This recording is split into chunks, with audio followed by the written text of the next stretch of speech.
Ardent. Got Friday's at-home workout for you.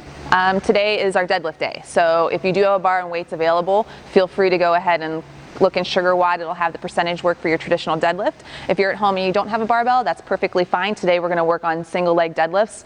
It's going to really work the same muscle group to get you the same results you want when you're working through a deadlift. So the single leg deadlift, when we're doing a single leg deadlift, it's just as it sounds. It's going to force you to integrate and work on some stability and balance, because you are going to be doing this with the single leg. Go ahead and just do one for us, Tina, and then we'll talk through.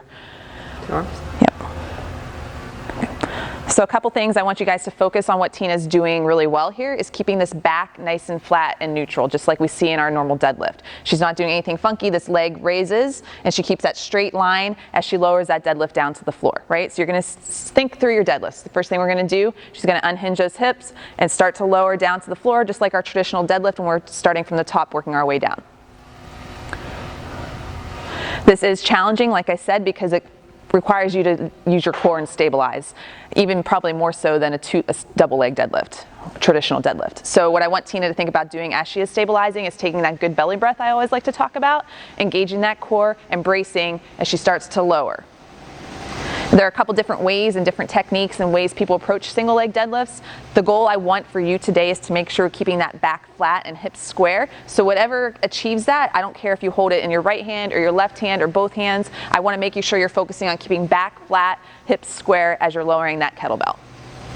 This should be moderately heavy. You're going to work through 5 sets of 8 per leg, so it does add up, and I want you to get some weight, because if you were in the gym today, we would be working on some heavy deadlifts. So if you have a decent heavy kettlebell or dumbbell, try and use that today as you work through this. Play with the balance. It might feel a little weird and funky at first, so you might be able to increase weight even as you move through these. Another option is to do this with a dumbbell. Same thing, you can play with the grip, focusing on the same points of performance, nice flat back, hinging at those hips, keeping hips square as she lowers that down to just about above her ankle. It's not going quite as far down as the kettlebell is, just the nature of the equipment. All right, so that is our deadlift. Then the second part of today's workout, this is going to be kicking off our Ardent Open. We're starting off with 12.1 7-minute AMRAP burpees.